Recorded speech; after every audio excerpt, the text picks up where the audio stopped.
আল্লাহ পাক কোরআনুল কারীমে ঘোষণা করে দিয়েছেন ওয়া হালাল্লাহুল বাইআ ওয়া হারামার রিবা। আমার আল্লাহ পাক বলে দিয়েছেন তোমরা সুদ খাবে না। এ আমার বান্দা বান্দিরা, তোমরা সুদ খাবে না। না না, সুদের দিকে তোমরা ঝুঁকবে না। যদি তোমাদের মন চায় দুনিয়াতে একটু রিজিকটা বাড়িয়ে নেবে, দুনিয়াতে একটু বড় লোক হওয়ার চিন্তা, তোমাদের দুনিয়াতে একটু টাকা ইনকাম কামানোর চিন্তা, আমি আল্লাহ পাক জানিয়ে দিলাম ওয়া হালাল্লাহুল বাইআ, আমি আল্লাহ পাক তোমাদের জন্য রিজিকের ব্যবস্থার জন্য হালাল করে দিয়েছি। ব্যবসা হালাল করে দিলাম। ব্যবসা করুন, মাছের ব্যবসা, ব্যবসা করুন, গোশতের ব্যবসা, ব্যবসা করুন, আপনি রিজিক ব্যবসা করুন, সোনার ব্যবসা, রূপার ব্যবসা, ব্যবসা করুন। না না, মুদিখানার ব্যবসা, মিষ্টির দোকানের ব্যবসা, ঔষধের দোকানের ব্যবসা, আমি আল্লাহ পাক কাপড়ের ব্যবসা করুন, হালাল ব্যবসা করুন। আমি আল্লাহ পাক আপনাদের জন্য ব্যবসাটাকে হালাল করে দিলাম, হালাল করে দিলাম। কেউ যদি এই ব্যবসা দোকানে ঢুকে যায়, কেউ যদি ব্যবসা করতে যায়, আমি আল্লাহর নাম নিয়ে এসে যখন ব্যবসাতে বেরিয়ে যাবে, বিসমিল্লাহির রহমানির রহিম, আল্লাহু লাতীফুম বিইবাদিহি ইয়ারযুকু মান ইয়াশাউ বিগাইরি হিসাব ওয়া হুয়াল কাবিয়ুল আজিজ। এটা যদি আয়াত আমার আল্লাহ নাযিল করে দিয়েছেন, বিসমিল্লাহ বলে এভাবে আল্লাহু লাতীফুম বিইবাদিহি ইয়ারযুকু মান ইয়াশাউ ওয়া হুয়াল কাবিয়ুল আজিজ। পৃথিবীর জমিনে কোন বান্দা বান্দি যদি এইভাবে এই আয়াত তেলাওয়াতের মধ্যে দিয়ে ব্যবসা ওপেন করে দেয়, ব্যবসা শুরু করে দেয়, ব্যবসা যদি চালু করে দেয়, আমার আল্লাহ পাক ঘোষণা করে দেন আমার বান্দা বান্দিরা, আমি আল্লাহ পাক জানিয়ে দিলাম সুদ খেতে লাগবে না, হারাম খেতে লাগবে না। আমি আল্লাহ পাক ব্যবসাতে বরকত দিয়ে দেব। যদি বলবেন না সুবহানাল্লাহ। জন্য হালাল ব্যবসা করতে হবে, হালাল ব্যবসা করতে হবে, ব্যবসার সিস্টেম ওয়েজে করতে হবে। ধানাই পানাই ব্যবসা চলবে। গতকালকে এক জায়গায় আমি খাসির গোশত কিনতে গেছিলাম। ভালো করে শুনবেন, আমি কিন্তু এই কথাগুলো বলছি সময় কাটানোর জন্য নয়। আমার এই বক্তব্যটা সোশ্যাল মিডিয়াতেও যাচ্ছে এবং আপনাদেরকে সজাগ করার জন্য এটা বলছি। বলবো না, জীবনে আমাদের বাস্তবতায় যেটা ফুটে ওঠে তার বিষয়ে যদি আমরা ওয়াজ নসিহত না করি, মানুষ কিন্তু শুধরাবে না। মানুষের পদক্ষেপে যে ভুলটা, এইটা তুলে ধরার জন্য বাস্তবসম্মত কিছু বিষয়, অভিজ্ঞতার বিষয় তুলে ধরতে হবে, জি তাই না? এখন আমার বাড়ি পোলেরহাট, ভালো করে বুঝবো। আমার পোলেরহাট বাড়ি, অনন্তপুরে বাড়ি, পোলেরহাট বাজার আমার বাড়ি থেকে 4 মিনিট লাগবে বাজারে। তো আমার পোলেরহাট বাজারে গরু হাট পাবেন, সবজি হাট পাবেন, বড় বড় হাট সব পাবেন।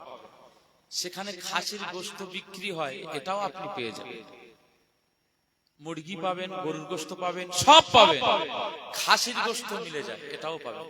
তো কোনো কারণে আমার এক আত্মীয়, এক হাজী সাহেবের জন্য আমি এই খাসির গোশত কেনার জন্য আমি চেষ্টা করলাম। আমার আব্বা বলল, পোলেরহাটে যেভাবে খাসি জবাই হয় ও গোশত ঠিক খেতে ভালো, মানে জায়েজ হবে না, হারাম হয়ে যাবে। আমাদের চোখের সামনে সব জবাই করে, দোকান মুসলিমের, কিন্তু জবাহ হচ্ছে, যে জবাহ করছে সে মাতাল, মদখোর। কথা বুঝতে পারছেন? আর যার মাতাল যদি মদ খেয়ে সে জবাহ করে, হালাল হবে? এই হাফ প্যান্ট পরে যদি জবাহ করে, না নামাজ আছে, না কিছু আছে, না এ আছে শরিয়ত বিরোধী চলে। আমার আল্লাহ পাক বলেছেন যে পশুকে আমি আল্লাহ হালাল করেছি, গোশতকে হালাল করেছি, তবে যে গোশতে, যে পশু জবাহের সময় বিসমিল্লাহ নাম নেওয়া হয়, ওই পশুটা আমি আল্লাহ তোমাদের জন্য খাওয়া হালাল করে দিয়েছি। একবার জোরে বলুন সুবহানাল্লাহ। এই জন্য আমরা কলকাতা শহরে টহরে বিভিন্ন জায়গাতে গেলে খিদে লাগলে আমরা শুধু মুসলিম হোটেল টোটেল খুঁজি, যাতে এই সমস্ত হোটেলে গিয়ে গোশত টোস্ত গুলো হালাল পাওয়া যায়, এর একটা গ্যারান্টি বা এর একটা আস্থা, বিশ্বাস একটা রাখা যায়। কিন্তু অন্য কওমের দোকানে গিয়েও চিকেন খাওয়া আমাদের জন্য সন্দেহজনক হবে। কথা বলেন ঠিক কিনা? টুকরো করে দিচ্ছে, গর্দান থেকে আলাদা করে দিচ্ছে, না আল্লাহর নাম না কিছু। আমি এখন আমার পোলেরহাট থেকে আমি চিন্তা করলাম যে একটু দূরে যাব, লাউহাটি যাব। ওখানে গেলে ভালো হয়তো পাওয়া যাবে, ভালো জাবাহ টাবাও হবে। সেখানে গেলাম, সেখানে গিয়ে আমার এক পরিচিত ভাই, লাউহাটি আমাদের বাড়ি থেকে 7 কিলোমিটার দূরে, গোশত আনতে যাচ্ছে। চিন্তা করেন যে হালাল গোশত খাওয়ার জন্য চিন্তা করছে। এখন সেখানে গিয়ে এক ভাইয়ের লাউহাটি বাড়ি, তাকে ফোন করলাম, বলি ভাই এখানে যে খাসির গোশত বিক্রি হচ্ছে, এই গোশতটা জাবাহটা ঠিক আছে? সে বলল হুজুর আমার পছন্দ নয়, এখানে আপনি কিনবেন না, আপনি চলে যান রাজারহাট, ওখানে এক হাজী সাহেবের দোকানে বিক্রি হচ্ছে, ভালো, নিঃসন্দেহ সেটা কিনতে পারেন। গিয়েছে আবার ওখান থেকে লাউহাটি থেকে রাজারহাট প্রায় 5 কিলোমিটার দূর। তাহলে আমি টোটাল 11-12 কিলোমিটার রাস্তার দূরত্ব গিয়েছি শুধু হালাল গোশত কিনবো বলে। আচ্ছা, এই যে পথটায় গিয়েছি, আপনি বলেন একটা হালাল উদ্দেশ্য যখন আমি বার হব, নিশ্চিত ভাবে মনে রাখতে হবে খাঁটি নিয়ত যদি হয়, এই প্রতিটি পদক্ষেপে আমার আল্লাহ তার গুনাহ মাফ করবে, সওয়াব লিখে দেবে। একবার জোরে বলুন সুবহানাল্লাহ। আপনার উদ্দেশ্য রাজারহাটে আমি গেলাম, হাজী সাহেবের দোকানে গেলাম, আমাকে বললো আপনার লাউহাটি থেকে পাঠিয়েছে। আমি বললাম যে, ফোন করে দিই। এখন গিয়ে আমার বলে সব, আর কালকে রান্না পুজো, অন্য হিন্দু ভাইদের রান্না পুজো ছিল, প্রচুর তারা গোশত মানে ওই গোশত কিনে নিয়ে যাচ্ছে। এখন এত ভিড়, তাই বললাম আমার একটু তাড়া আছে, আমি একটু বেরিয়ে যাব, তো বলে একটু ওয়েট করেন। এখন আমার গোশতটা রেডি করছে, ওই ফাঁকে আমার একটা নজর চলে গেল ওই দোকানের মধ্যে। ওই দোকানের ভিতরেই দেখি একজন হাফ প্যান্ট পরা, সেও ড্রিঙ্ক করে রয়েছে, তার দেখলেই বোঝা যাবে যে মাতাল। সে এরকম করে যাবাও বা যাও করে ছুরি চালিয়ে যাচ্ছে। আমি দেখে এবার আমার অন্তরে খসখস করতেছে। আমি বলি ভাই আমি গোশত, আমি আমার খসখস করছে, অসুবিধা নেই তো, আমি যে গোশতটা নিলাম। বলে না, এটা হাজী সাহেব জবাহ করেছে। তাও আল্লাহ পাকের কাছে আমি বলছি, আল্লাহ আজকে আমি একটু গোশত কেনার জন্য, একটা মেহমানের জন্য গোশত কেনার জন্য এসেছি।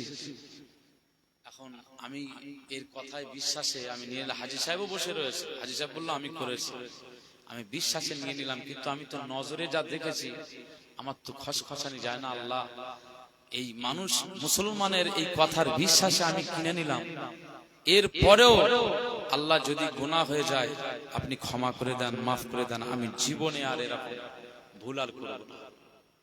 এরকম কথা আমি যেহেতু নিয়েই ফেলেছি, মালটা আর ফেরত দিতে পারছি না। আমার চোখের সামনে এরকম হাফ প্যান্ট, তো আমি দোকানদারকে ডেকে বললাম যে আপনারা যে এই কাজ করতেছেন, মনে করেন হিন্দু কাস্টমার, কিন্তু আপনি তো দোকানদার মুসলিম, শুধু তো হিন্দু কাস্টমার আসে তা নয়, মুসলিম ভাইরা আসে। হাজী সাহেবের দোকান, এই বিশ্বাসে আসবে তো নাকি? কিন্তু আপনি তো একজন আনকালচার, তাকে দিয়ে আপনি ছাগল জবাহ করিয়ে দিচ্ছেন। তা এইটা আপনি প্রতারণার সঙ্গে ব্যবসা করছেন, আপনার এই ইনকামটা হালাল হবে তো? আপনার এই ব্যবসাটা হালাল হবে তো? আপনি কে কিনলো গোশত ওটা দেখার দরকার নেই। আপনি একজন হাজী সাহেব মানুষ, আপনি ছাগল গোশত হিসাবে বিক্রি করছেন, ও কোন কওমের ভাই খেচ্ছে ওটা আমার দেখার দরকার নেই। কিন্তু আমার কওমের ভাইরা আসবে, সেই চিন্তাধারা নিয়ে আপনাকে তো বিসমিল্লাহ বলে জাবাহ করা প্রয়োজন। আপনি হাজী সাহেব 2 মিনিটের জন্য এই জাবাহ করবেন, এতে সমস্যাটা কোন জায়গায়? ওই হাফ প্যান্ট পরা মাতাল ওর দিয়ে জাবাহ করছেন। এই যে ইনকামটা হচ্ছে, টাকা আপনি পাচ্ছেন, 1 কেজি গোশতের দাম 800, 850 টাকা দাম, হাজার হাজার টাকা। এই টাকা নিয়ে বড় বড় বাড়ি প্রাসাদ তৈরি করলে কিয়ামতের সময় জান্নাতে যাওয়া যাবে তো? মুসলমানের ছেলেরা, এ নবীর উম্মত উম্মতিরা, খুব খেয়াল করে শুনুন। আমি যে বিষয়টা বোঝানোর জন্য আপনাদেরকে জানাতে চাইছি, আমরা কসাইয়ের কাছে চলে যায়, গরুর গোশত কিনে। অনেক কসাইরা গরু জবাও নিজে নিজে করে দেয়, না আছে তাদের নামাজ, না আছে তাদের রোজা, না আছে তাদের কিছু। তারা সবসময় হাফ প্যান্ট পরে গরুর কসাইখানাতে তারা খিলখানাতে তারা নিজেরাই জবাহ করে দেয়, হাফ প্যান্ট পরা, না তাদের কিছু নেই, শুধু ছুরি চালিয়ে দেয় শুধু ব্যবসার জন্য।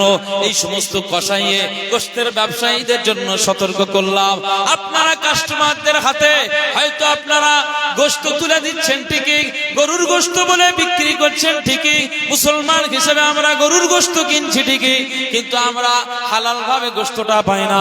আপনারা যে ব্যবসা করছেন, এই যে মুসলমানদের সাথে প্রতারণা করছেন, আপনি বিসমিল্লাহ বলে জবাহ করছেন না, জবাহটা শুদ্ধ হচ্ছে না, এই অবস্থায় গোশত বিক্রি করছেন, আপনার এই ব্যবসা করাটা হালাল হবে না, হারাম হয়ে যাবে। এই হারাম ইনকামে আপনি আল্লাহর দরবারে ছাড় পাবেন না, কিয়ামতের ময়দানে আমার আল্লাহ পাকের দরবারে পাকড়াও হয়ে যাবে। এ নবীর উম্মতিরা খুব খেয়াল করে শুনুন, আজ ব্যবসা করতে গেলে আমার আল্লাহ পাক বলে দিয়েছেন হালাল ব্যবসা করো। আমি আল্লাহ পাক হালাল ভাবে ব্যবসা করলে তার ব্যবসাতে লোকসান হবে না, তার ব্যবসাতে লস হবে না, তার ব্যবসাতে লোকসান হবে না, তার ব্যবসাতে লস হবে না। আমি আল্লাহ পাক জানিয়ে দিলাম, সৎ নিয়তে সঠিকভাবে কেউ যদি ব্যবসা করে নেয়, মুদিখানার ব্যবসা, চালের ব্যবসা, সারের ব্যবসা, সিমেন্ট রডের ব্যবসা, হার্ডওয়্যারসের ব্যবসা, যেই ব্যবসা করো না কেন হালাল ব্যবসা করে না। তবে এই হালাল ব্যবসাটা যদি মানুষের সাথে কোনো প্রতারণা না থাকে, এই হালাল ব্যবসার উপরে আমি আল্লাহ বরকতের দরজা দিয়ে দেব।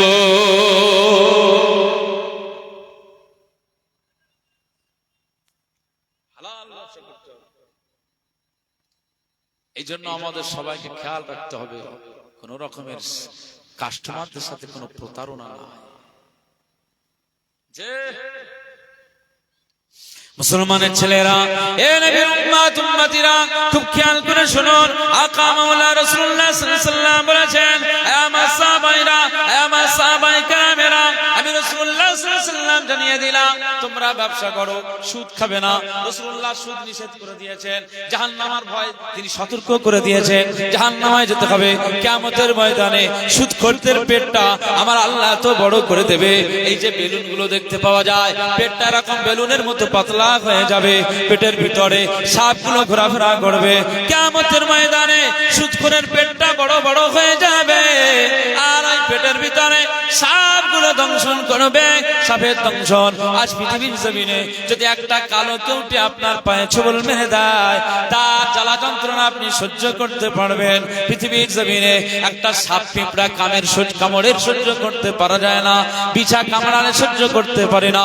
এ নবীর উম্মতিরা খুব খেয়াল করে শুনুন, এই দুনিয়ার জমিনে যদি একটা কেউটে, একটা কালার সাপ, একটা বিষধর সাপ যদি আপনার মাথাতে ছোবল মেরে দেয়, অনেক সময় আগেকার সময়, এখন তো মাটির বাড়ির সংখ্যাটা কমে গেছে, এখন তো আমাদের রড সিমেন্টের বাড়ি হয়ে গেছে, ইটের বাড়ি, পাথরের বাড়ি, কোঠা বাড়ি হয়ে গেছে।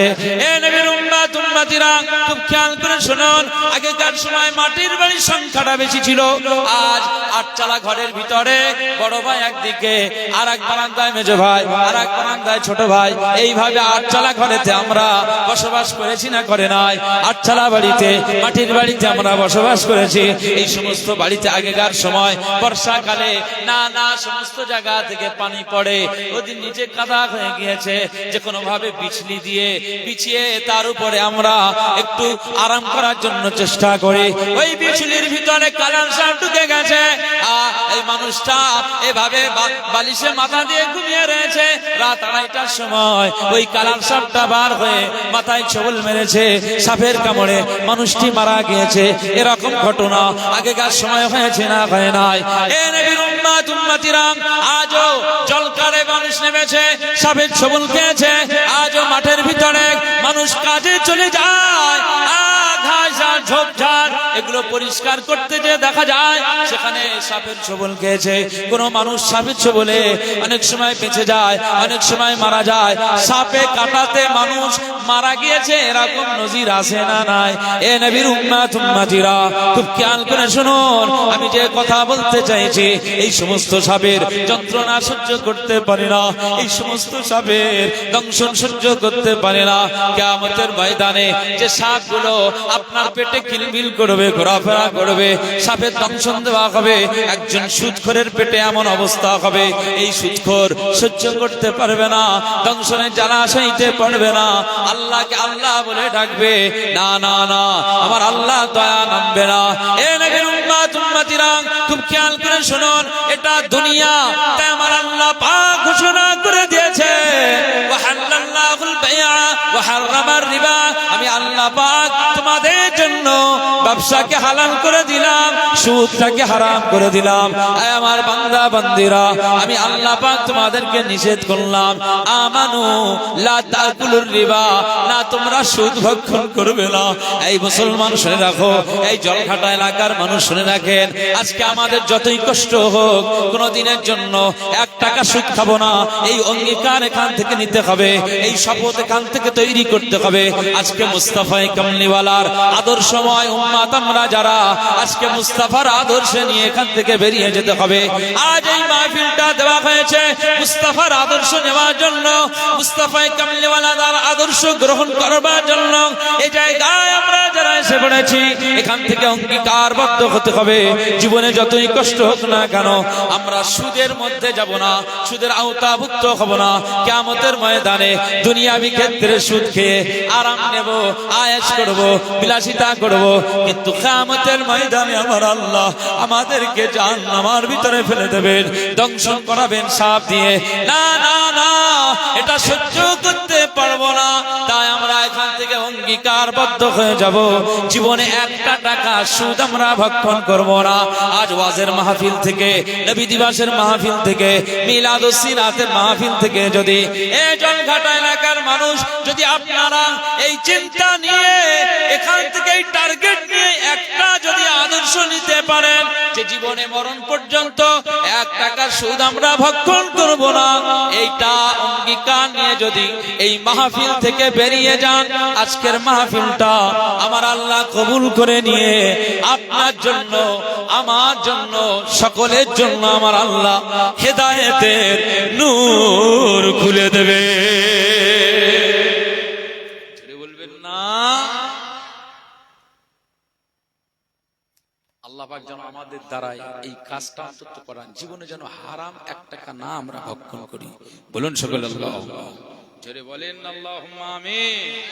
একটু মহব্বতের সঙ্গে দরুদ শরীফ আল্লাহুম্মা। পিছনের চাচাজিরা ভাইরা একটু সামনে আসেন না, পিছন থেকে ভাইরা একটু সামনে আসেন, এই ফাঁকা জায়গাগুলো একটু বসেন, সামনে বসেন, একটু পিছন থেকে সামনে আসেন। আচ্ছা আচ্ছা, চাচাজি ওখানে থাকে, হ্যাঁ একটু সমস্যা ওখানেই থাকে, কিন্তু আপনারা একটু সামনে আসেন, ক্লাস করতে সুবিধা, ওয়াজ করতে সুবিধা। জি জি জি, আলহামদুলিল্লাহ, আপনাদের অনেক ভালো লাগছে, একটু মহব্বতের সঙ্গে দরুদ শরীফ আল্লাহুম্মা।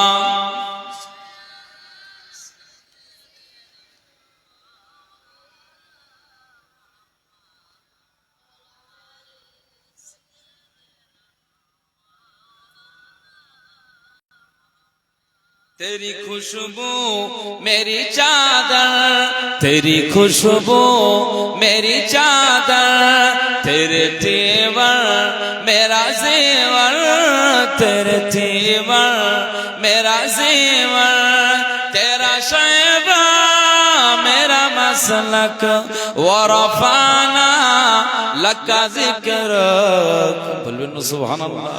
ورفعنا لك ذكرك، ورفعنا لك ذكرك، ورفعنا لك ذكرك، ورفعنا لك ذكرك।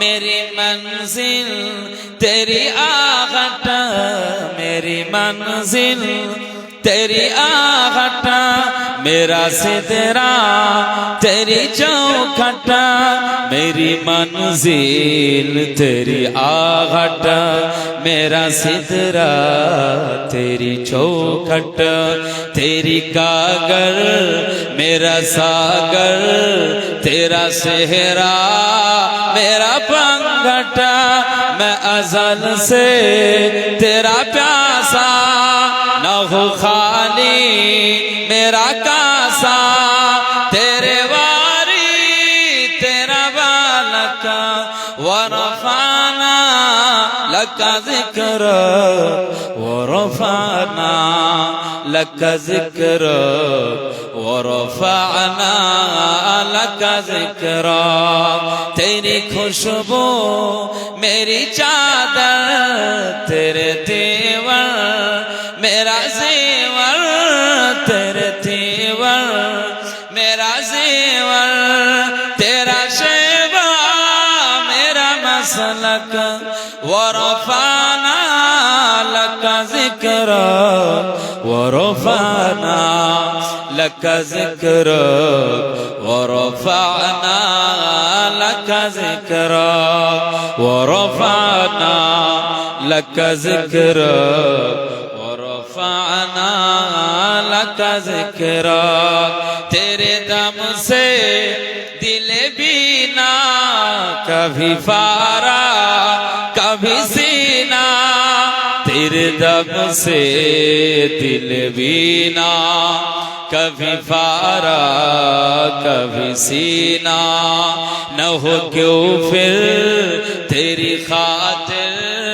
मेरा मरना मेरा जीना, ये ज़मीं भी हो फलक सी नजर आए जो धनक सी, तेरे दर से मेरी जान तक, वरफाना लका ज़िक्र, बोलবেন না সুবহানাল্লাহ, জোরে বলবেন না, वरफाना लका ज़िक्र, वरफाना लका ज़िक्र, तेरी खुशबू मेरी चादर, तेरे तेवर मेरा ज़ेवर, तेरे तेवर मेरा ज़ेवर, तेरा शेवा मेरा मसलक, वरफाना लका ज़िक्र,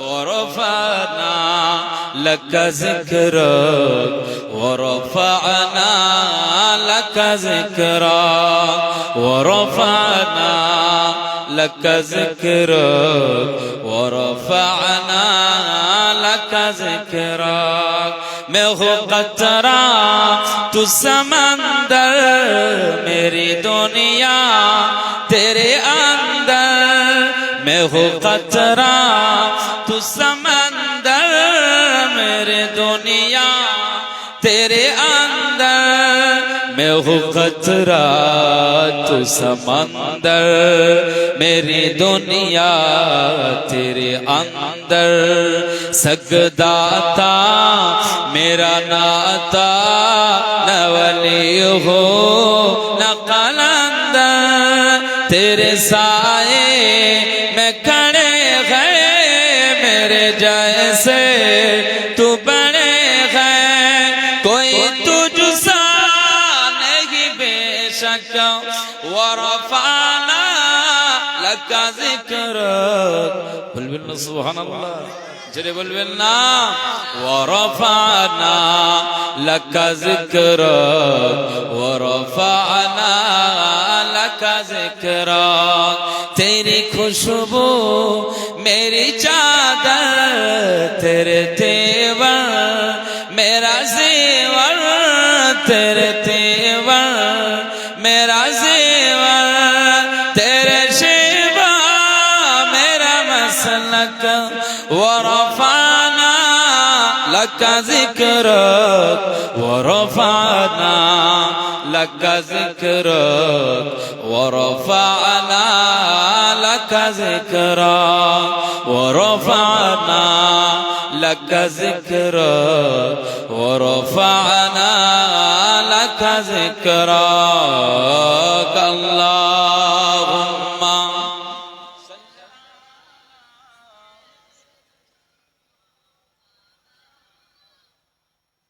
ওয়া আলা আলি সাইয়্যিদিনা।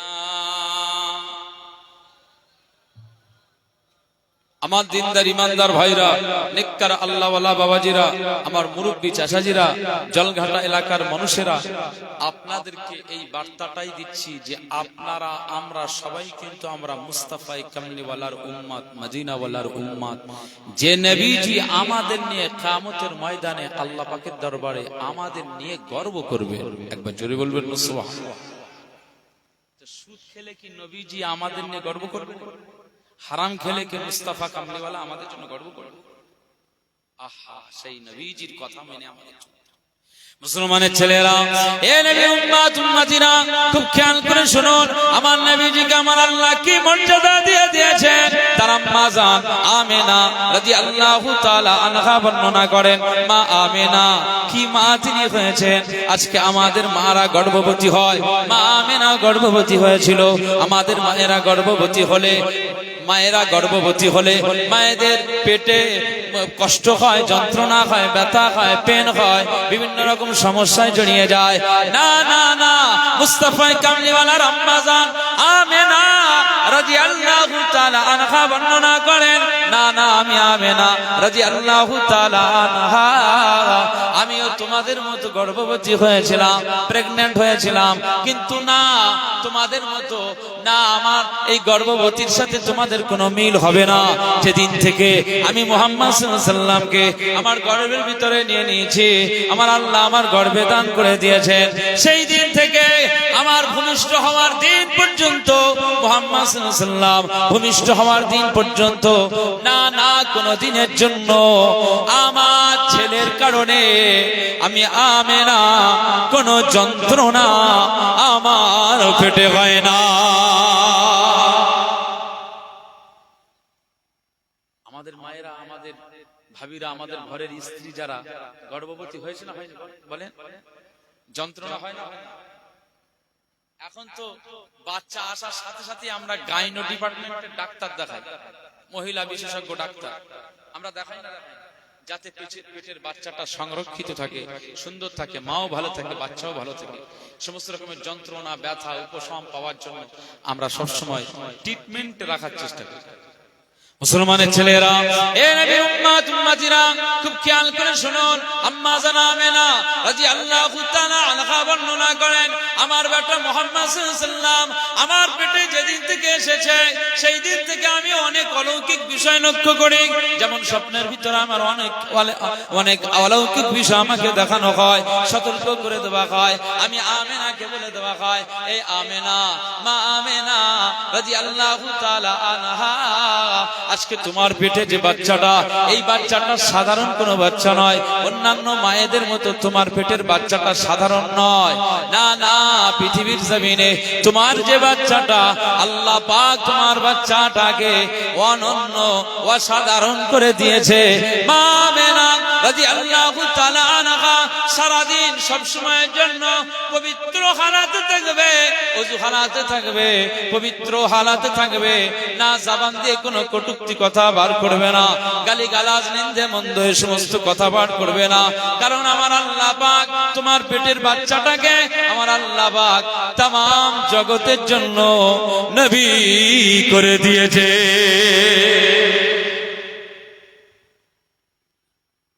মায়েরা যে পেটে বাচ্চা রাখে না, যে বাচ্চা পেটে এসেছে, এই মায়ের কাজ হচ্ছে টিকটক ভিডিও দেখা না কোরআন তেলাওয়াত করা, কোনটা?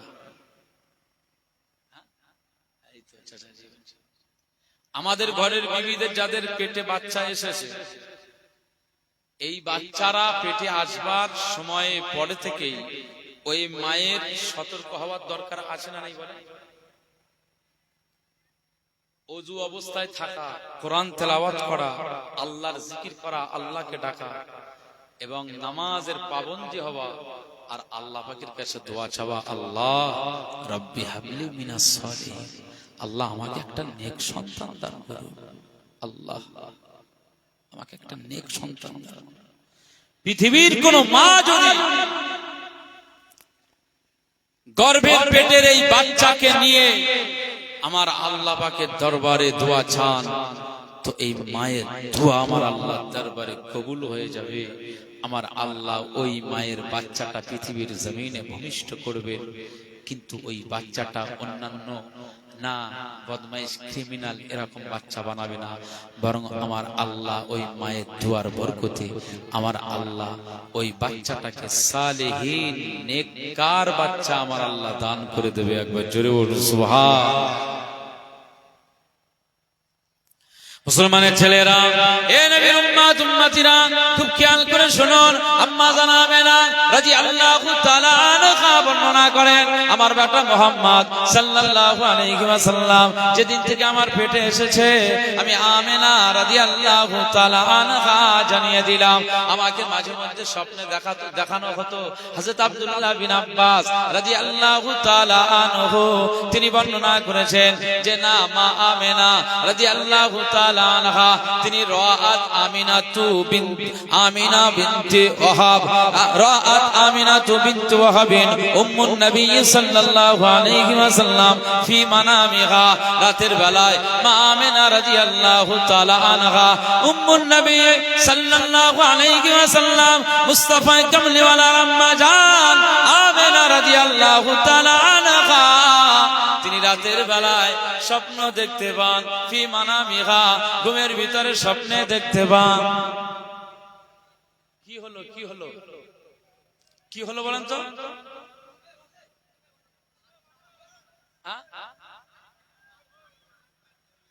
এই ওখানে কারা গন্ডগোল করছে, পাকাচ্ছে কারা?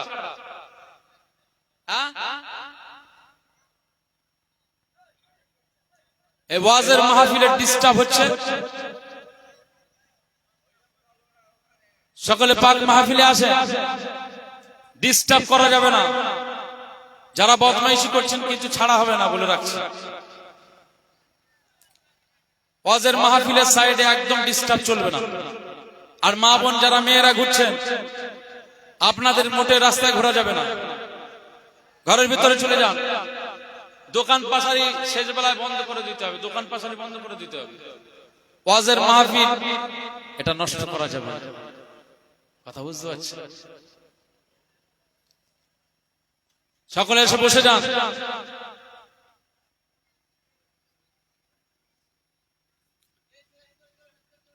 যে একটা আলোচনা একটু গুছিয়ে করবো, একটু বেশ ভালোভাবে করবো, কিন্তু এরকম হলে বলেন ভালো লাগে? ঠিক আছে, চলে আসেন, সকলে চলে আসেন। দরুদ শরীফ আল্লাহুম্মা সাল্লি আলা সাইয়্যিদিনা।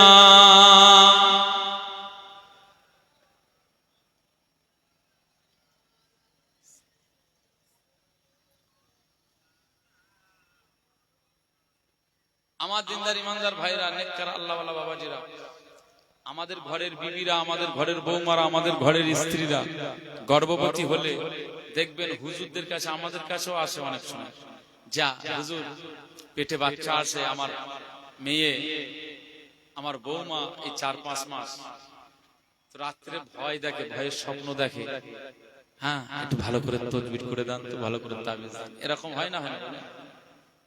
স্বপ্নগুলো দেখে সাপ এসে নাকি কামড়াচ্ছে, এই ধরনের স্বপ্ন দেখে। রাসূলুল্লাহ সাল্লাল্লাহু আলাইহি ওয়াসাল্লামের আম্মা জান আমিনা রাদিয়াল্লাহু আনহা বলছেন যে আমি স্বপ্নের মধ্যে থেকে দেখি কোনো ভয়ের, কোনো আতঙ্কের কোনো স্বপ্ন আমি দেখি না, বরং আমি যেটা দেখি সেটা হচ্ছে যে আমার পেট থেকে একটা লাইট, নূর একটা বার হয়ে যাচ্ছে। এই নূরের তাজাল্লিতে আমি দেখছি যে মক্কার জমিন থেকে ওই শাম, সিরিয়া, সেখানের বুশরাদের গম্বুজ, প্রাসাদের সেই সমস্ত গম্বুজগুলো, মিনারগুলো, চূড়াগুলো, প্রাসাদগুলো আমি আমিনা রাদিয়াল্লাহু তাআলা আনহা আমার ঘর থেকে আমি সেইগুলো দেখতে পাচ্ছি। একবার জুড়ে বলুন সুবহান। কি নবীজি আমরা পেলাম, কি নবীজি আমরা পেলাম। রাসূলুল্লাহ সাল্লাল্লাহু আলাইহি ওয়াসাল্লাম হুজুর পাক আমার আল্লাহ দরজাওয়ালা নবী করে আমাদেরকে পাঠিয়েছেন। মুসলমানের ছেলেরা, এ নবীর উম্মত উম্মতিরা খুব খেয়াল করে শুনুন, আম্মা জান আমেনা রাদিয়াল্লাহু তাআলা আনহা বর্ণনা করেন, না না না না, রাআত আমিনাতু বিনতু ওয়াহাবিন উম্মুন নবী সাল্লাল্লাহু আলাইহি ওয়াসাল্লাম ফি মানামিহা, মা আমেনা রাদিয়াল্লাহু তাআলা আনহা স্বপ্নের ভিতরে দেখতে পান, কি দেখতে পান? ফাকিলা লাহা, তাকে যেন কে এসে বলে দিচ্ছে, কারা এসে বলে দিচ্ছে, এই মা আমেনা, না এ আমেনা রাদিয়াল্লাহু আনহা, এখন আপনার গর্ভে যে বাচ্চাটা রয়েছে, ইন্নাকি কদ হামালতি বিখাইরিল বারিয়া, আজকে যে বাচ্চাটা নিয়ে ঘোরাফেরা করেন, যে বাচ্চাটা নিয়ে চলাফেরা করেন, যে বাচ্চা পেটের মধ্যে বহন করে নিয়ে চলেন, এই মা আমেনা রাদিয়াল্লাহু তাআলা আনহা, না না, এই বাচ্চাটা কোনো সাধারণ বাচ্চা নয়, এই বাচ্চাটাকে আমার আল্লাহ পাক আপনার পেটের বাচ্চাটা, যে বাচ্চাটা নিয়ে ঘোরাফেরা করেন, ইন্নাকি কদ হামালতি বিখাইরিল বারিয়া, এই বাচ্চাটাকে আমার আল্লাহ তামাম জগতের সৃষ্টির সেরা বাচ্চা বানিয়েছে।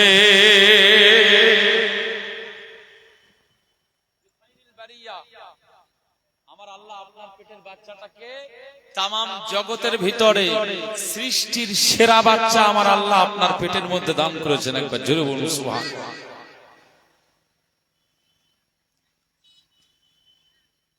মুসলমানের ছেলেরা, এ নবীর উম্মত উম্মতিরা খুব খেয়াল করে শুনুন, আম্মা জান আমেনা রাদিয়াল্লাহু তাআলা আনহা বর্ণনা করেন, আমাকে স্বপ্নের ভিতরে জানানো হয়, এ মা আমেনা রাদিয়াল্লাহু আনহা বিখাইরিল বারিয়া, শুধু সৃষ্টির সেরা হবে তা নয়, সৃষ্টির সেরা হবে তা নয়, বরং আপনার বাচ্চাটাকে আমার আল্লাহ কি করেছেন, ওয়া সাইয়্যিদিন আলামিন, আমার আল্লাহ পাক আপনার গর্ভের এই বাচ্চাটাকে তামাম জগতের জন্য আমার আল্লাহ নেতা বানিয়ে দিয়েছে।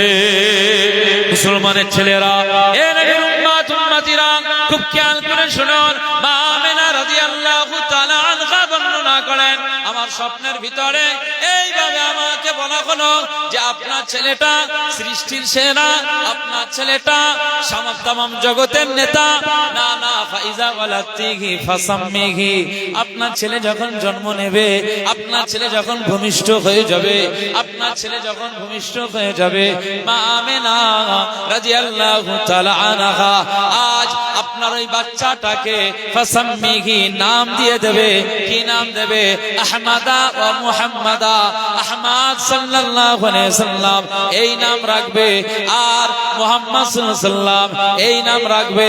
কারণ আমার আল্লাহ পাক আপনার বেটাকে পৃথিবীর জমিনে মানুষ প্রশংসা করবে, এমন প্রশংসা করবে যে তামাম পৃথিবীর মানুষ আপনার ছেলের বিষয়ে চর্চার মাহফিল করবে, তার নিয়ে জীবনী আলোচনা করবে, তার চর্চা করবে, তার জিকির করবে। আমার আল্লাহ পাক তার শান সম্পর্কে জানিয়ে দিয়েছেন, ওয়া রাফা'না লাকা যিকরাক, আয় আমার হাবিব, আমি আল্লাহ পাক আপনাকে তামাম জগতের ভিতরে আপনার চর্চা, আপনার জিকির, আপনার শান, আপনার ইজ্জতের আলোচনাটাকে আমি আল্লাহ আরশ চুম্বি করে দিয়েছি, সমুন্নত করে দিয়েছি। এজন্য আহমদ মুহাম্মদ, মুহাম্মদ সাল্লাল্লাহু আলাইহি সাল্লাম এই নামের অর্থ হচ্ছে চরম প্রশংসিত। নামের অর্থ কি? চরম প্রশংসিত।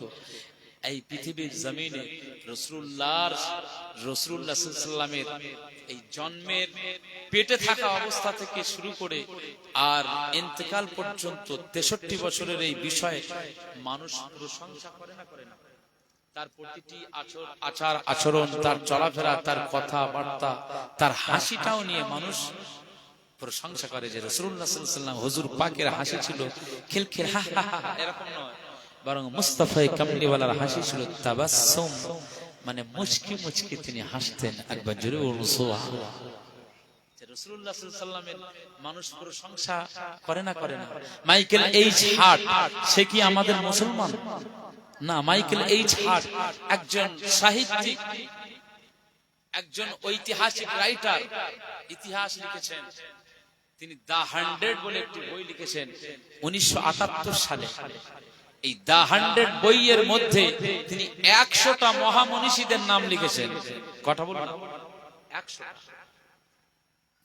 যীশু খ্রিস্টের নাম আছে, আপনার পৃথিবীর বিখ্যাত বিখ্যাত মানুষদের নাম সেখানে রাখা আছে। হিটলারের নাম আছে, মহাত্মা গান্ধীর নাম আছে, এরকম নাম সব তাতে রচনা করেছে, এক একজনের জীবনী লিখেছে। এখন 100টা মহামনীষী, 100 জন মনীষীদের নাম হবে, কিন্তু সর্বপ্রথম কোন ব্যক্তিটির নাম আমার সিরিয়ালে থাকবে, সূচিপত্রে কার নামের আলোচনা আগে হবে, এটা উনি চিন্তা করছেন। উনি চিন্তা করে দেখলেন যীশু খ্রিস্ট, মহাত্মা গান্ধী, পৃথিবীর আরো বিখ্যাত বিখ্যাত সব মনীষীদের নাম, বিজ্ঞানীদের নাম উনি রচনা করেছেন, কিন্তু উনি চিন্তা করলেন যে পৃথিবীর সবচাইতে শ্রেষ্ঠ একজন মহামানব, তার নাম হচ্ছে মুহাম্মদ সাল্লাল্লাহু আলাইহি ওয়াসাল্লাম। একবার জোরে বলুন সুবহানাল্লাহ। উনি তার দা 100 এই বইয়ের একেবারে সূচিতে প্রথমে হাবিবুল্লাহর নাম, রাসূলুল্লাহ সাল্লাল্লাহু আলাইহি ওয়াসাল্লামের নামের জিকির করেছে, তার নামের জীবনীটা সর্বপ্রথম তার বইয়ের ভিতরে জায়গা করেছে। একবার জোরে বলুন সুবহানাল্লাহ। তিনি কি আমার কওমের কোন মানুষ না? মাইকেল এইচ হার্ট নাম থেকে তো বুঝতে পারছেন একজন খ্রিস্টান ধর্মাবলম্বী মানুষ। তিনি রাসূলুল্লাহ সাল্লাল্লাহু আলাইহি ওয়াসাল্লামের নামের প্রশংসা গাইছেন।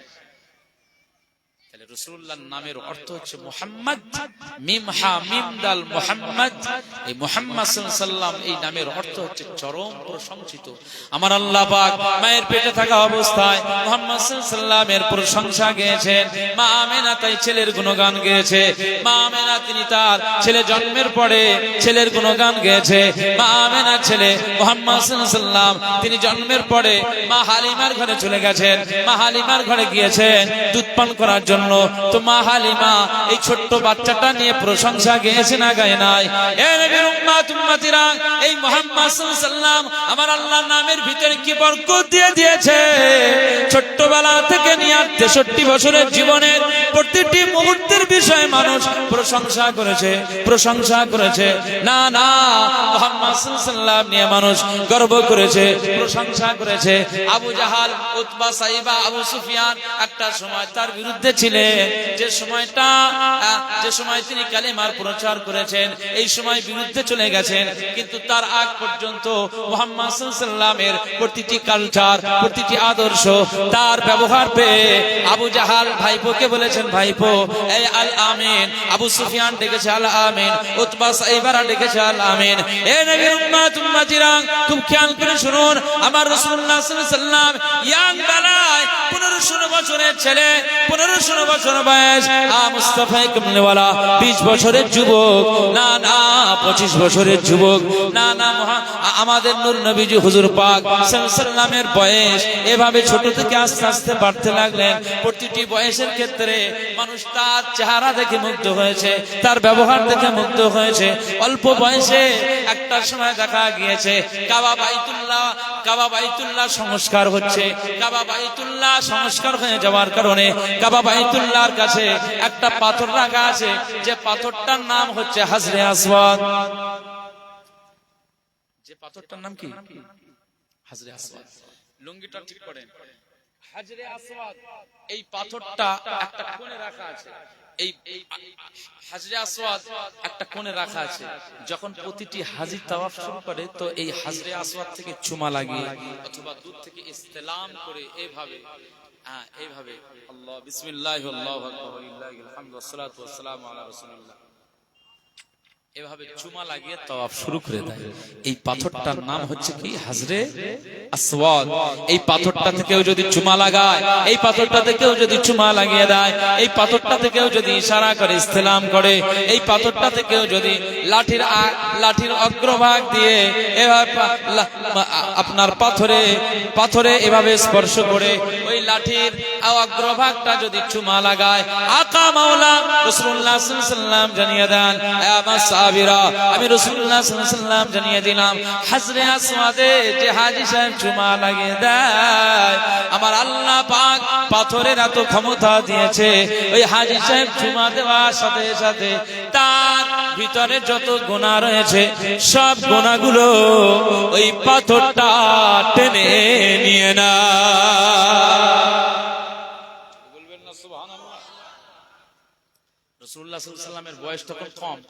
এখন ওই কাবা যখন নির্মাণ হচ্ছে, আবার নতুন করে সংস্কার হচ্ছে, সেই সময় মক্কার ওই হাজরে আসওয়াদ এক জায়গায় রাখা আছে, ওটা সরানো হয়েছিল। এখন ওটা কাবা শরীফের ওই কোণটাতে লাগানো হবে, সেট করা হবে। এখন হাজরে আসওয়াদ পাথরটা সেট করবে কারা? চারটে দলে বিভক্ত হয়ে গেছে। এই দলের পক্ষ বলে আমাদের লিডার লাগাবে, ও দলের পক্ষ বলে না আমাদের বংশের মর্যাদা রয়েছে, আমাদের দলের মানুষ ওই পাথরটা ওখানে লাগিয়ে দেবে। আর এক দল মাথা চাউর দিয়ে বলছে মাথা খারাপ নাকি, আমাদের বংশের মানুষ আজীবন এখানে এইভাবে কাজ করে গিয়েছে, এখন ওনারা এসে পাথর লাগাবে। এটা হতে পারে, এটা হতে পারে না।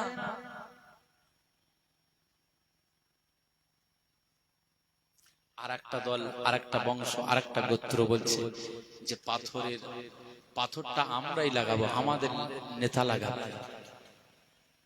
তাহলে চারটে দলে বিভক্ত হয়েছে না ভাই? না, চারটে দল যদি বলে যে আমি লাগাবো, তাহলে সিদ্ধান্তটা কঠিন হবে না সহজ হবে? কোনটা কঠিন? না মুসলমানের ছেলেরা, এ নবীর উম্মত উম্মতিরা, খুব খেয়াল করে শুনুন। এই জায়গায় একটা আলোচনার টেবিল হলো, ঝগড়া বিবাদ মীমাংসা করার জন্য না একটা সিদ্ধান্ত নেওয়া হলো যে কেউ লাগাবে না। এখন আপাতত বন্ধ। এই হাজরে আসওয়াদ পাথরটা ওই ব্যক্তিটি লাগাবে যিনি আগামীকাল যিনি সর্বপ্রথম কাবা শরীফে যিনি প্রবেশ করবেন, কাবা ঘরে যিনি প্রবেশ করবেন, কাবার মাতাফে যিনি প্রবেশ করবেন, এই বাইতুল্লাহ শরীফের কিনারায় যিনি সবার আগে যিনি প্রথম আসবেন, তিনি কাবা বাইতুল্লাহতে আসবার পরে যে সিদ্ধান্তটা নেবে, ওই সিদ্ধান্ত মোতাবেক হাজরে আসওয়াদ পাথরটা লাগানো হবে। না না না না, যখন এই সিদ্ধান্ত হয়ে গেল, পরের দিনে ফার্স্ট মর্নিং ভোরবেলাতে দেখতে পাওয়া যায় না কে আছে, কাবা বাইতুল্লাহ থেকে ঢুকেছে, কাবা বাইতুল্লাহ থেকে এসেছে, না অন্য কোন বংশের ছেলে আসে নাই, অন্য কোন গোত্রের মানুষ আসে নাই। কাবা ঘরে যে প্রথম এসেছে তিনি অন্য কেউ নন, উনি হলেন তামাম জগতের লিডার সাইয়্যিদুল মুরসালিন রাহমাতুল লিল আলামিন, মা মেনার কলিজার টুকরা হযরত মুহাম্মদ মুস্তাফা সাল্লাল্লাহু আলাইহি ওয়াসাল্লাম সর্বপ্রথম কাবা ঘরে তিনি সর্বপ্রথম প্রবেশ করেছেন। পরের দিনে দেখতে পাওয়া যায় তিন দুনিয়ার বাদশা হাবিবুল্লাহ কাবা চত্বরে আগে ঢুকে গিয়েছে। বলবেন না সুবহানাল্লাহ। রাসূলুল্লাহ সাল্লাল্লাহু আলাইহি ওয়াসাল্লাম প্রথম ঢুকেছে, মুহাম্মদ সাল্লাল্লাহু আলাইহি ওয়াসাল্লাম যে প্রথম ঢুকেছে, এইটা সবার দারে দারে সবার কানে কানে পৌঁছে গিয়েছে।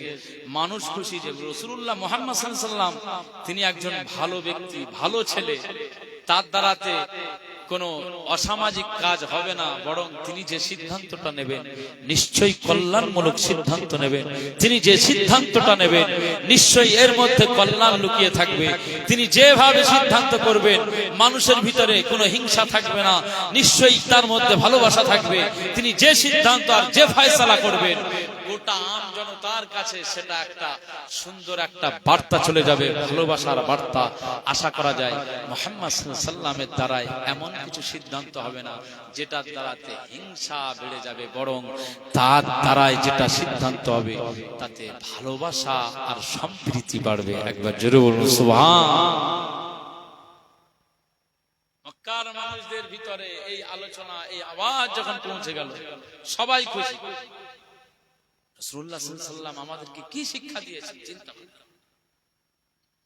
মুসলমানের ছেলেরা, এ নবীর উম্মত উম্মতিরা, খুব খেয়াল করে শুনুন।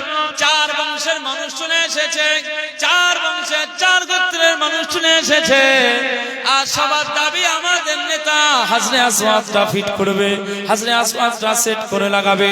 না না, এটা একটা সম্মানীয় বিষয়, এটা একটা সম্মানীয় বিষয়।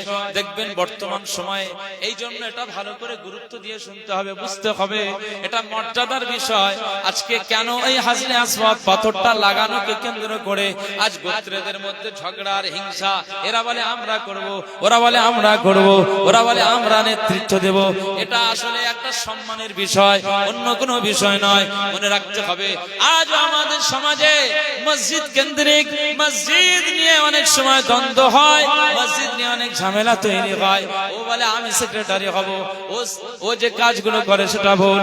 আবার যিনি সেক্রেটারি রয়েছেন তিনি বলেন আমি আজীবন রয়েছি, আমি মৃত্যু পর্যন্ত ছাড়বো না। এরকম দ্বন্দ্ব হয় না, হয় না?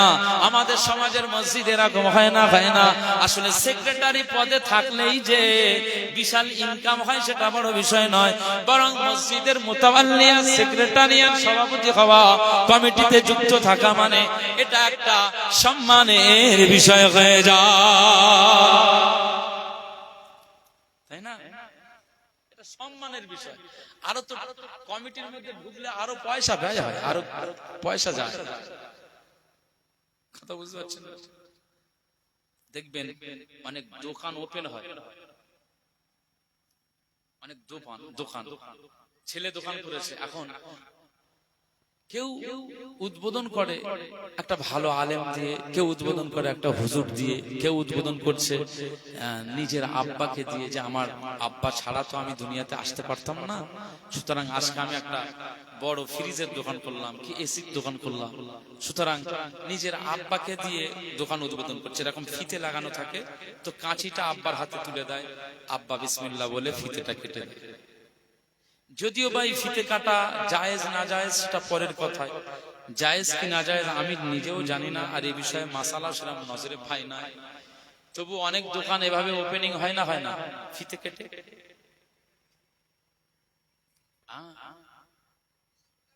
কিন্তু ফিতে কাটা এখনো দেখেন না, তাই তো? কিন্তু আমরা হ্যাঁ যে লোকালে নেই। তবে মিষ্টি মেঠা একটু দোয়ার অনুষ্ঠান হয় না, হয় না?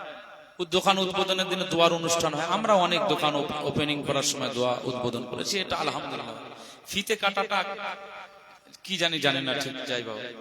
আবার অনেক বড় বড় এই রেফ্রিজারেশন বা এলসিডি ফ্রিজ বা এসি, এই সমস্ত বড় বড় ডেকোরেশন, বড় বড় আইটেমের দোকানগুলোতে, মোবাইলের দোকানগুলোতে, মুসলিম দোকান, কিন্তু একটা নাম করা নায়িকা এনে হাজির করেছে। কথা বুঝতে পারছেন? নুসরাত জাহানের নিয়ে আছে। এখন নুসরাত জাহান নামটা মুসলিম, কিন্তু সেই নায়িকার কালচারটা কি অমুসলিমের মতো। গায়ে কাপড় নেই, কিচ্ছু নেই, আবার তার বাপ নাকি হাজী সাহেব। আল্লাহু আকবার। ওই মেয়েটা আল্লাহর ভয় বলে কিছু আছে? বাংলাদেশের ওই রকম প্রচুর সব মুসলিম নামধারী নায়িকা গায়িকা ভর্তি বাংলাদেশে। মুসলিম রাষ্ট্র, এত নায়িকা গায়িকা, এত হক পীর আছে, হক শায়েখ আছে, তার মধ্যে ভণ্ড পীর আছে। আমাদের সমাজেও হক আলেম আছে, হক পীর আছে, আবার ভণ্ড পীর ভণ্ড আলেম আছে, তো সবকিছু আছে। কিন্তু মুসলিম নামে, কিন্তু কর্মের দ্বারাই তো যদি না হয়, সে কি আল্লাহ দরবারে মুসলমান বলে পরিচয় হবে? তা একজন নায়িকা দিয়ে দোকান ওপেনিং করতেছে নুসরাত জাহান। এখন এই নায়িকা যখন ওপেনিং করতেছে, আমার দোকানে বরকত যা ছিল ও ওপেনিং করার সাথে সাথে সব বার হয়ে যাবে। কথা বুঝতে পারছেন? আল্লাহু আকবার।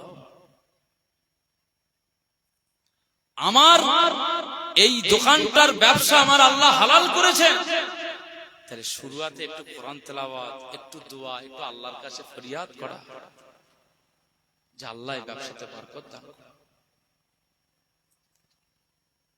যে নায়িকা সারা জীবন ন্যাংটো হয়ে উলঙ্গ হয়ে নাচ গান করে সে চলে, যার প্রতি আমার আল্লাহ নারাজ, তাকে এনে আমার দোকানের ওপেনিং করতেছি, আর আল্লাহ পাকের ওই আল্লাহ হাফেজ বলে উপরে লিখে রেখেছি দোকানের ভিতরে, ওই দোকানে বরকত আসবে বলে মনে হয়? তো যা বরকত থাকবে তো ওপেনিং করার সাথে সাথেই তো পালাবে। কথা বুঝতে পারছেন? এই জন্য আমাদের খুব সাবধানে থাকতে হবে, সাবধানে চলতে হবে, খুব সাবধানে।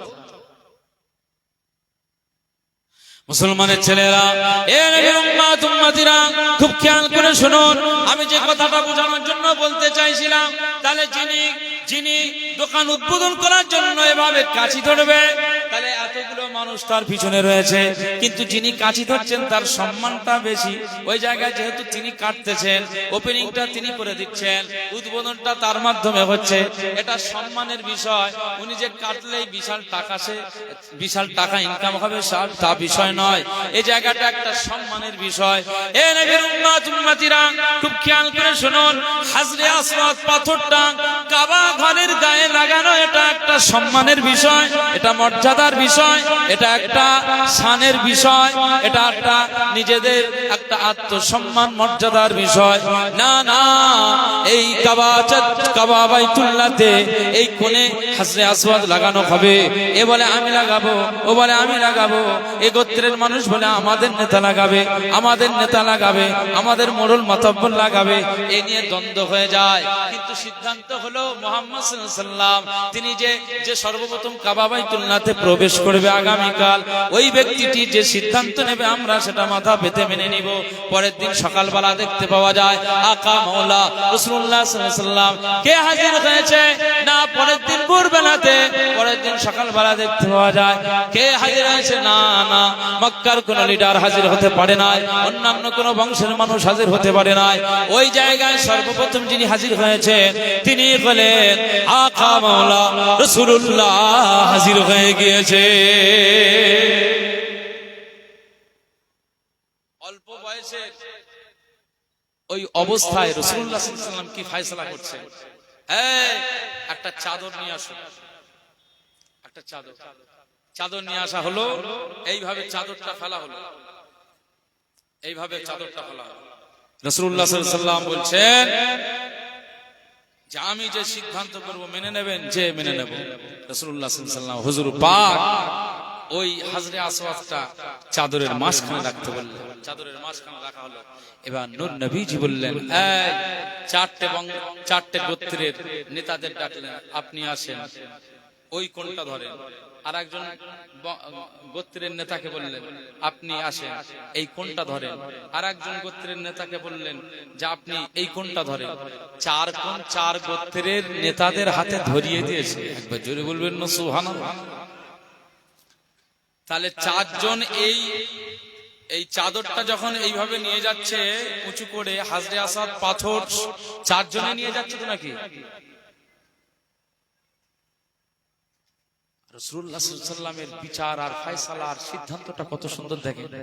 অল্প বয়সে যে চার গোত্রের এই চারটি সরদার, কেউ বলতে পারবে না যে আমি লাগিয়েছি, চারজনাই বলবে যে আমি এই হাজরে আসওয়াদ লাগিয়েছি। সুতরাং চারজনের মধ্যেই একটা সৌহার্দ্য, ভালোবাসা মুস্তাফা কামলিওয়ালা তাদের অন্তরে যেমন সৃষ্টি করে দিয়েছেন, ঠিক চারটে বংশের জনগণদের মধ্যেও, চার দলের মধ্যে আমার মুস্তাফা কামলিওয়ালা একটা ইউনিটি প্ল্যাটফর্ম তৈরি করে দিয়েছেন। একবার জোরে বলুন সুবহান। মুসলমানের ছেলেরা, এ নবীর উম্মত উম্মতিরা, খুব খেয়াল করে শুনুন। এই মুহাম্মদ সাল্লাল্লাহু আলাইহি ওয়াসাল্লাম জগৎগুরু রাসূলুল্লাহ, বিশ্বনবী হাবিবুল্লাহ হযরত মুহাম্মদ রাসূলুল্লাহ সাল্লাল্লাহু আলাইহি ওয়াসাল্লামকে আমার আল্লাহ দুনিয়াতে ইজ্জত দিয়ে দিয়েছেন। মায়ের পেটে থাকা অবস্থায়, জন্মের পরে, বড় হওয়ার সাথে সাথে, না না বয়স যখন বেড়ে গেল, বেড়ে যাওয়ার সাথে সাথে তিনি ছোটদেরকে সালাম দিতেন, ছোটদের প্রতি সহানুভূতি করতেন, ছোটদেরকে আদব করতেন, ছোটদেরকে স্নেহ করতেন। বাচ্চা ছেলেদের দেখতে পেলে নূর নবীজি চিন্তা করতেন না আমি একজন নবী, আমি একজন রাসূল, আমি একজন কামলিওয়ালা। না না, মদিনা বাদশা হাবিবুল্লাহকে নবী জনাবে মুহাম্মদ রাসূলুল্লাহ সাল্লাল্লাহু আলাইহি ওয়াসাল্লাম, না না না, তিনি এই চিন্তায় ওই বাচ্চাদের দিকে তাকিয়ে থাকতেন না, বরং বাচ্চাদের দেখলে আকা মাওলা রাসূলুল্লাহ সাল্লাল্লাহু আলাইহি ওয়াসাল্লাম তিনি আগে সালাম দিয়ে দিতে। বলবেন না আম্মা জান আমেনা রাদিয়াল্লাহু তাআলা আনহা বর্ণনা করেন, আমাকে বলা হলো ফাইজা ওয়ালাতিহি ফাসাম্মিহি, বাচ্চা যখন জন্ম হবে এ মা আমেনা জন্মের পরে পরে ফাসাম্মিহি, তার নাম রাখবে আহমাদা ওয়া মুহাম্মাদা, হয় আহমদ নাম রাখবে ও মুহাম্মদ সাল্লাল্লাহু আলাইহি ওয়াসাল্লাম নাম রাখবে। এই মুহাম্মদ নামের অর্থ হলো প্রশংসিত। তাই সারা জাহানে মুস্তাফা কামলিওয়ালার প্রশংসা। এই ১৫০০ বছর পরে আজও নূর নবীজির প্রশংসা আছে না নাই? নামাজের ভিতরে মুস্তাফা কামলিওয়ালার জিকির আছে না নাই? মুয়াজ্জিনের আযানের মধ্যে মুস্তাফা কামলিওয়ালার আশহাদু আন্না মুহাম্মাদার রাসূলুল্লাহ সাল্লাল্লাহু আলাইহি ওয়াসাল্লাম আছে না নাই? কালেমা তাইয়্যিবা লা ইলাহা ইল্লাল্লাহ মুহাম্মাদুর রাসূলুল্লাহ সাল্লাল্লাহু আলাইহি ওয়াসাল্লাম, আল্লাহর নামের পাশে মুহাম্মদ সাল্লাল্লাহু আলাইহি ওয়াসাল্লামের জিকির আছে না নাই? কবর জিয়ারাতের সময় আমরা যখন জিয়ারাত করি, ইসালে সওয়াব করি, তখন আমাদের এই সবরেসানের শুরুতেই এই সওয়াবটা আগে মদিনাওয়ালা দরবার মুস্তাফা কামলিওয়ালা দরবারে আল্লাহ আপনি সওয়াবটা পৌঁছে দেন। এই কথাটা ইমাম সাহেব হুজুর আলেম উলামারা বলে না বলে না? এ নবীর উম্মত উম্মতিরা, আম্মা জান আমেনা রাদিয়াল্লাহু তাআলা আনহা বলেন, আমাকে বলা হলো আহমাদা ওয়া মুহাম্মাদা, আহমদ নাম রাখবে, মুহাম্মদ সাল্লাল্লাহু আলাইহি ওয়াসাল্লাম নাম রাখবে। এই যে নামটা ভালো নাম, আমার আল্লাহর পছন্দনীয় নাম, আমার আল্লাহ সিদ্ধান্ত করে দিয়েছে মা আমেনা অন্য কোনো নাম রাখা যাবে না, আহমদ নাম রাখতে হবে, মুহাম্মদ নাম রাখতে হবে। মুহাম্মদ সাল্লাল্লাহু আলাইহি ওয়াসাল্লামের আর সিফাতি নাম আছে মুহাম্মাদুন আহমদ, হামিদুন মাহমুদ, কাসিমুন আকিব, ফাতিহুন কারিব, বাশীরুন নাযির, তাহা, ইয়াসিন, মুজাম্মিল, মুদ্দাসির, এভাবে মুস্তাফা কামলিওয়ালার আরো নাম সিফাতি নাম রয়েছে। এ নবীর উম্মত উম্মতিরা, খুব খেয়াল করে শুনুন, আমার আল্লাহ পাক এই নবীজিকে কখনো মুজাম্মিল বলেছে, কখনো মুদ্দাসির বলেছে না, না, আমার আল্লাহ পাক এই কামলিওয়ালাকে কামলিওয়ালার মুহাম্মদ নাম রাখতে বলেছেন ঠিকই, কিন্তু নিজে কোনদিন আমার আল্লাহ কোনদিন রাসূলুল্লাহকে মুহাম্মদ শব্দ দিয়ে মুহাম্মদ নাম ধরে আমার আল্লাহ ডাকে নাই। এই নবীর উম্মত উম্মতিরা, আমার আল্লাহ কখনো বলেছেন ইয়া ইয়াহইয়া, ইয়া মূসা, ইয়া দাউদ, ইয়া সুলাইমান, এভাবে কোরআনে অনেক নবীদের নাম রয়েছে। আমার আল্লাহ পাক তাদের নাম ধরে ধরে রেখেছে, তাদের নাম জিকির করেছে, তবে নাম ধরে ধরে রেখেছে না, না, না, আমার আল্লাহ পাক সরাসরি ইয়া মুহাম্মদ সাল্লাল্লাহু আলাইহি ওয়াসাল্লাম এমন কোন নাম ধরে আমার আল্লাহ ডাকে নাই।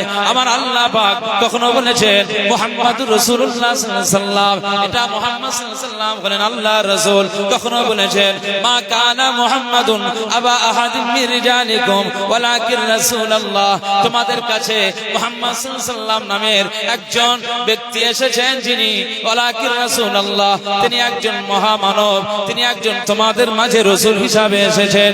না, না, ইয়া মুহাম্মদ বলে আমার আল্লাহ ডাকে নাই।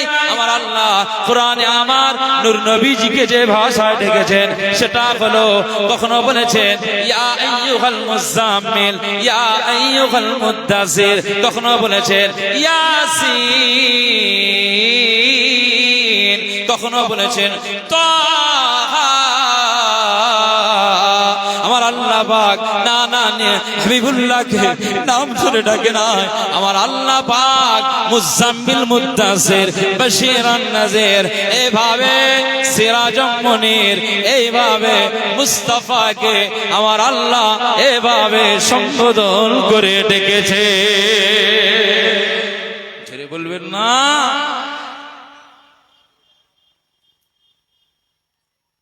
সরাসরি ভাবে ডাকি না। আম্মা জান আমেনা রাদিয়াল্লাহু তাআলা আনহা বলছেন যে আমার ছেলেটাকে বলা হলো যখন জন্ম হবে তখন নাম রাখবে আহমদ ওয়া মুহাম্মদ। আল্লাহ পাক স্বপ্নের মধ্যে আমাকে এভাবে সতর্ক করে দিচ্ছেন। আর আমাদের মায়ের পেটের বাচ্চা চলে আসলে স্বামীর সাথে বলছে ওগো শুনছো, যদি আমার এই বাচ্চাটা ছেলে হয় না তো ওর নাম রাখা হবে চঞ্চল। কি নাম রাখবে? এই বলেন চঞ্চল। তুমি দেখো প্লিজ, আমি এইটা পছন্দ করেছি, তুমি খবরদার এই নামটা যেন একটু রাখা হয় চঞ্চল। কি নাম? চঞ্চল। ও বড় হয়ে খুব ভালো মানুষ হয়ে তসবি দানা করবে না চঞ্চলের মতো চলবে? নামের ভিতরে বরকত আসে না নেই বলে? নামের ভিতরে বরকত আসে না নেই? আছে। এই জন্য নাম রাখতে হবে ভালো। লালটু, ভল্টু, সিন্টু, চিন্টু, পিন্টু, কত নাম, মানে এভাবে যদি বলা যায় অনেক নাম বলা যাবে। মধু, মধুমিতা, আকাশ, ফুল, জুঁই, জবা, টায়ের, টিউ, নাম তো নেই আর। আরে ভোটো, গবা, মবা এসব যদি হয় তা টায়ের, স্পক এসব তো নাম হবে তো? কি বলতেছেন আপনি? আচ্ছা ভোল্টু নাম হয়? যদি কারোর ভোল্টু নাম হয় তো ব্লাস্ট এমনি হবে।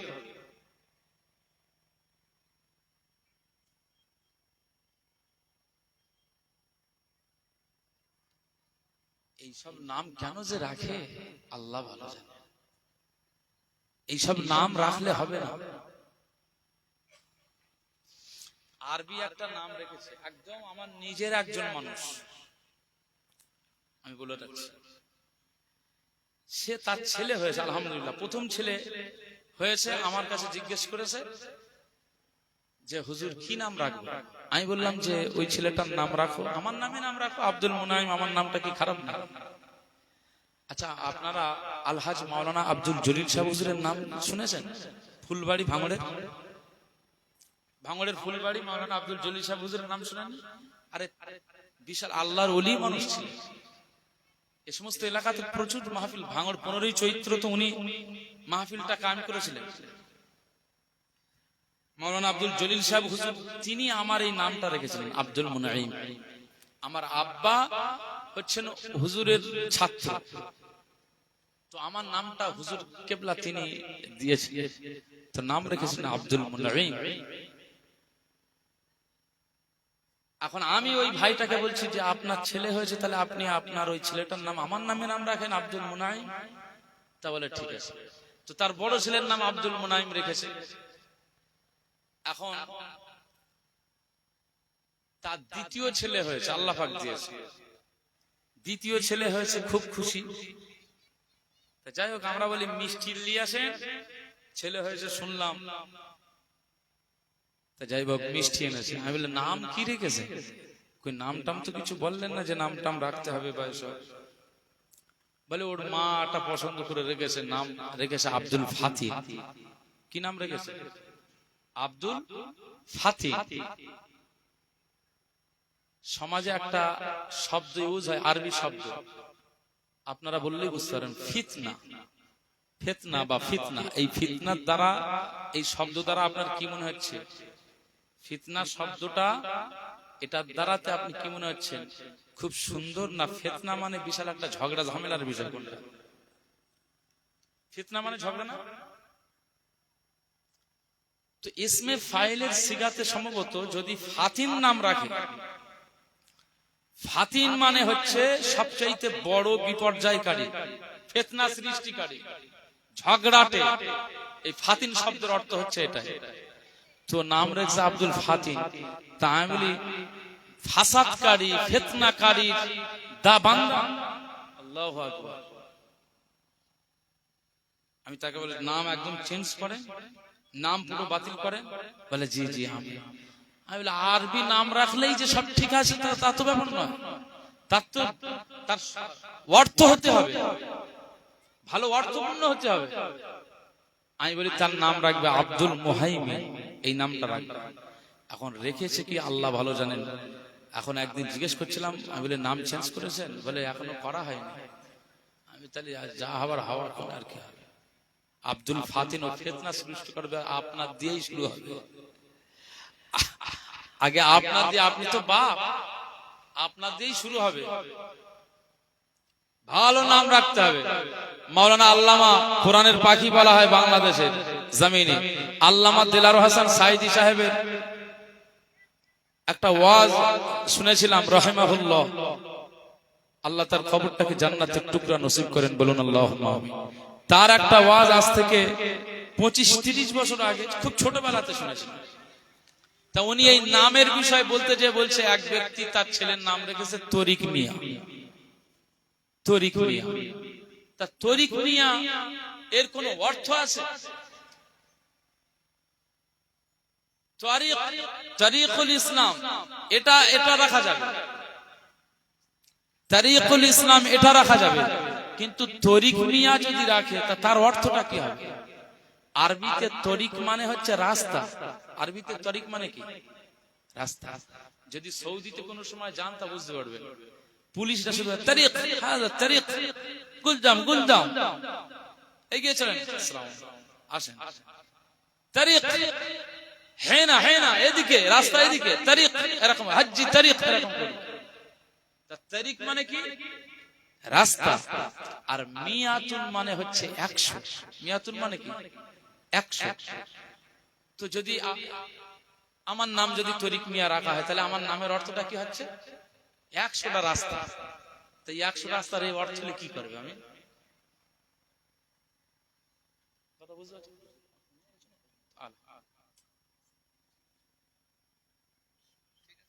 উঠে আসুন। আলহামদুলিল্লাহ। তাহলে নাম রাখতে গেলে আরবি নাম হলেও হবে না, ভালো অর্থপূর্ণ নাম রাখতে হবে, অর্থের দিকে খেয়াল করে রাখতে হবে। কারণ নাম রেখেছে সানাম, আরবি শব্দ সানাম, কিন্তু সানাম মানে তো হচ্ছে পুতুল, মূর্তি। কথা বুঝতে পারছেন না? সানাম নাম রাখা যাবে না। সুতরাং আমাদেরকে খেয়াল রাখতে হবে, ভালো নাম রাখতে হবে। মুসলমানের ছেলেরা, এ নবীর উম্মত উম্মতিরা, খুব খেয়াল করে শুনুন। আম্মা জানা আমেনা রাদিয়াল্লাহু তাআলা আনহা বর্ণনা করেন, আমার বেটা মুহাম্মদ সাল্লাল্লাহু আলাইহি ওয়াসাল্লাম যখন জন্ম হলে, আর আমার জন্ম হওয়ার আগে আমাকে সতর্ক করে দেওয়া হলো, ফাইদা ওয়ালাতিহি ফাসাম্মিহি, আপনার ছেলের জন্ম হলে ফাসাম্মিহি, তার নাম রাখবেন আহমাদা ওয়া মুহাম্মাদা, আহমদ সাল্লাল্লাহু আলাইহি ওয়াসাল্লাম, মুহাম্মদ সাল্লাল্লাহু আলাইহি ওয়াসাল্লাম, এই নাম তাকে রাখা হবে। না না না, আপনার ছেলে হলে মা, আপনি আপনার ছেলেকে খারাপ নাম রাখবেন না। আকা মাওলা রাসূলুল্লাহ সাল্লাল্লাহু আলাইহি ওয়াসাল্লাম বলেছেন, তোমরা তোমাদের ছেলেদেরকে ভালো নাম রাখবে। আব্দুর রহমান, আব্দুল্লাহ আমার আল্লাহ পাকের কাছে অনেক প্রিয় নাম। আপনার ছেলেকে আব্দুল্লাহ, আব্দুর রহমান রাখবেন। কিয়ামতের ময়দানে আমার আল্লাহ পাক ওই নাম ধরে ধরে, নাম ডেকে ডেকে আমার আল্লাহ হাসরের ময়দানে জান্নাতি বানিয়ে দেবে।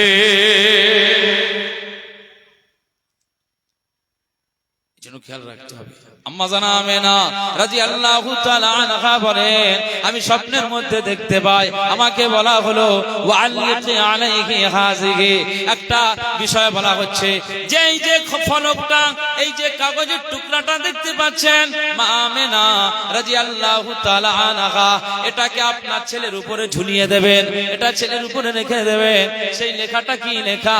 ফান্তাবাহাত, মা আমেনা রাদিয়াল্লাহু আনহা জাগ্রত হয়ে দেখলেন, ভোরবেলা জাগ্রত হয়ে দেখছেন যে ওয়াইন্দা রাসিহা, তার মাথার কাছে দেখতে পাওয়া যায়, তার মাথা মোবারকের কাছে দেখতে পাওয়া যায় একটা কাগজ পড়ে রয়েছে, যে কাগজের উপরে দা লেখা আছে সাহিফাতুম মিন যাহাবিন মাকতুবুন ফিহা, যে কাগজের টুকরার উপরে লেখা আছে, সোনার কালি দিয়ে লেখা রয়েছে, সোনার কালি দিয়ে লেখা মাথার কাছে পড়ে রয়েছে। আম্মা জান আমেনা রাদিয়াল্লাহু তাআলা আনহা তিনি বলেন, ওতে লেখা রয়েছে যে এই লেখাটা কি লেখা? আপনার ছেলে মুহাম্মদ সাল্লাল্লাহু আলাইহি ওয়াসাল্লাম দুনিয়ার জিন ইনসান আর শয়তানের ওয়াসওয়াসা থেকে, অনিষ্ট থেকে এই মুহাম্মদ সাল্লাল্লাহু আলাইহি ওয়াসাল্লামকে আমি আল্লাহর আশ্রয় দিয়ে দিলাম, আল্লাহর জিম্মাদারিতে দিয়ে দিলাম। এই সমস্ত কথা এই কাগজের টুকরাতে লেখা আছে। আমি আমেনা ঘুম থেকে উঠে দেখতে পাই ওই সোনার লেখা, সোনার হরফে লেখা কাগজের টুকরাটা আমার মুহাম্মদ সাল্লাল্লাহু আলাইহি ওয়াসাল্লামের জন্য আমার আল্লাহ পাঠিয়ে দিয়েছে।